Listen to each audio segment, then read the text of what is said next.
can we touch Quran whenever we want? And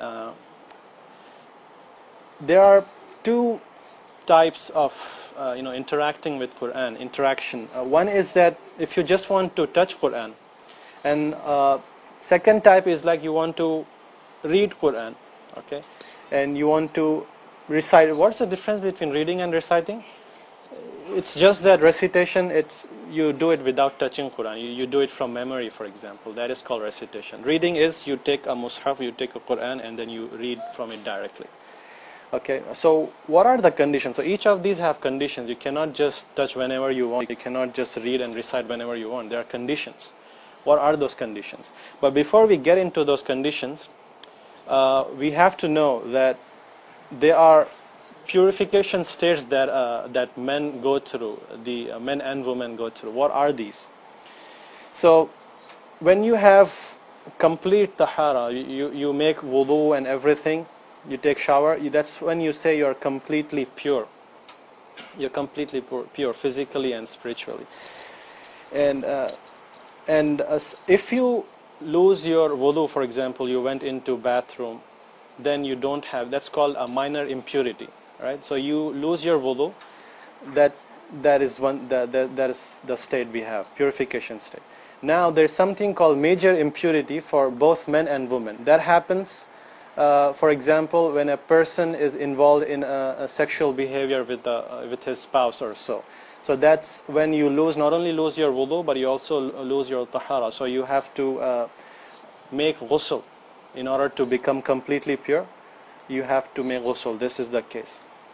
And there is another category that many scholars say that there is one more category when it comes to specifically Quran, as for sisters. That is major impurity for women only. So this is the state that only women can attain. That is their monthly cycles, a 7-8 days period, menstruation cycle. That is major impurity. And also the women who give birth, nifas, the 40-day period, that is also called major impurity for women only. So in order to touch Quran, you need to have complete purification. What is the evidence for that? We have evidence from Quran itself. In Surah Al-Waqiyah, the scholars quote this very often. They say in Quran, verse number 79, أعوذ بالله من الشيطان الرجيم لا يمسه إلا المطهرون. None touch it except the purified. And we see that all the Sahaba, most of the Sahaba that I read about, and also the four Imams, Imam Shafi, Imam Hanafi, Abu Hanifa, Imam Malik, and Imam Ahmad ibn Hanbal, they all were of the opinion that you not only need to have the free from major impurity, but you also need to have wudu. That's a majority opinion. Some scholars say that, oh no, it only refers to be free from major impurity, so if you lose wudu, that's okay, but that's a very, very rare opinion. Sheikh Ibn Baz, Sheikh Ibn Uthaymin, all were of the opinion that you have to have wudu if you want to touch Quran. And if you want to,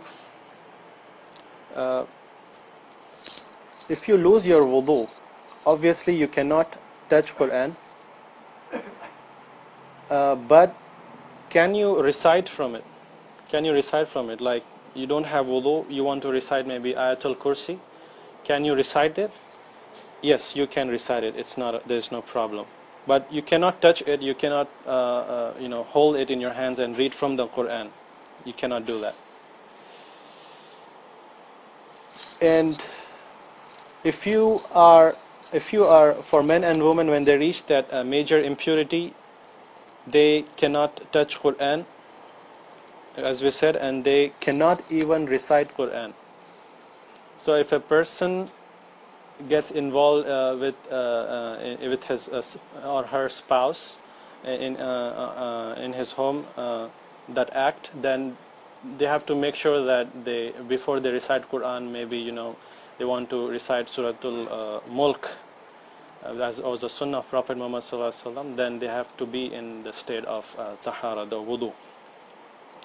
So you cannot recite the Quran as well. And then,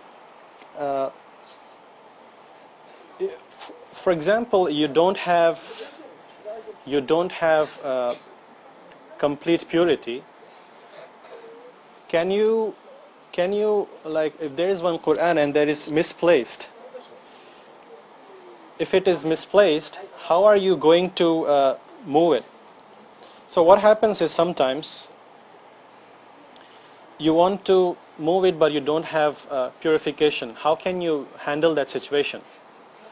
So what you do is, a scholar said that it is here, I want to move it there. I take like a cloth or something and then wrap the Quran in it without touching it and then move. That is allowed. But you cannot directly touch the Quran by your hands if you don't have purification.